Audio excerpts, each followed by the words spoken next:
Hello friends, আশা করি তোমরা সবাই ভালো আছো। আমিও খুব ভালো আছি। তোমাদের সাথে আজকে নতুন আরেকটা কেকের ডিজাইন নিয়ে চলে এলাম। তোমাদের সকলকে জানাই শুভ সকাল।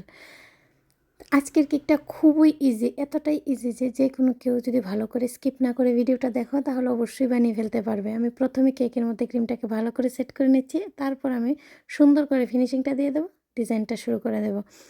তো আমার কেক বানানো যদি তোমাদের থেকে ভালো লাগে আর আমার কেকের ভিডিওগুলো দেখে যদি তোমরা একটু হলেও উপকৃত হও, অবশ্যই চ্যানেলটাকে সাবস্ক্রাইব করে পাশে থাকা বেল আইকনে ক্লিক করে দেবে। আর আজকের কেকের ডিজাইনটা ভিডিওটা তোমাদের কাছে কেমন লাগলো কমেন্টে একটু জানিয়ে দেবে। তা আজকের কেকটা আমি বার্থডে ওকেশনের জন্য বানিয়েছিলাম, আর আজকের কেকের ডিজাইনটা আমাকে দেওয়া ছিল, কিন্তু ডিজাইনটার মধ্যে একটু চেঞ্জ হয়ে গেছে। আমি নোজালের কাজ করে দিয়েছিলাম কেকের মধ্যে, তো ওই জায়গাতে ছিল চকলেট চিপস। তো যখন আমার কাছে কেকটা অর্ডার এসেছিলো তখন আমার কাছে একদমই চকলেট চিপস ছিল না, আর হাতে একদম সময় ছিল না বানিয়ে নেওয়ার জন্য। তখন আমি বলেছিলাম যে চকলেট চিপসগুলো তো আমার কাছে শেষ হয়ে গেছে, এখন আমি কি করব।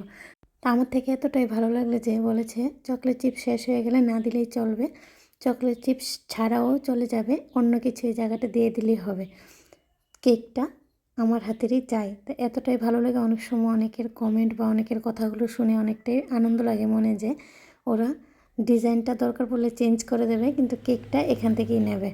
এটা আমার কাছে অনেক বড় পাওয়া। যারা যারা কেকের বিজনেস করে বা যে কোনো একটা বিজনেস করে, এরকম যদি হয় যে ডিজাইন দরকার পড়লে চেঞ্জ করে দেবে কিন্তু কেকটা এখান থেকেই লাগবে, বা তাহলে আর কি চাওয়ার আছে।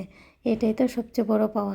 তা আমি দেখো উপরে কিছু ডিজাইন করে দিলাম জেলের সাহায্যে, আর নিচের বর্ডারটা আমি সিম্পল রেখে দিয়েছি। আর আজকের কেকের মধ্যে একটা গড়বড় হয়ে গেছে, নোজালের কাজটা আমার ভিডিও করা হয়নি। এখানে আমি ইয়েলো হোয়াইট কালারের মধ্যে নোজালের কাজ করে দিয়েছিলাম। আরও কিছু নোজালের কাজ করে দিয়ে আমি কিছু আর্টিফিশিয়াল বল লাগিয়ে দেবো আর কেকের ডিজাইনটা কমপ্লিট করব। একদম ভরাট করে অনেকগুলো সুগার বল আমি এখানে ইউজ করেছি, সিলভার কালারের একদম স্মল সুগার বলগুলো ইউজ করেছি। বার্থডে টপারটা লাগিয়ে নামটা লিখে দেবো। কেকের ডিজাইনটা কিন্তু একদম রেডি হয়ে গেছে। আজকের মতো এই পর্যন্ত ফ্রেন্ডস, নেক্সট টাইম নতুন একটা কেকের ভিডিও নিয়ে তোমাদের সবার সাথে আবার দেখা হবে। খুব ভালো থেকো, সুস্থ থেকো, আর খুব খুব আনন্দ থেকো। তোমাদের সবাইকে জানি রাধে রাধে।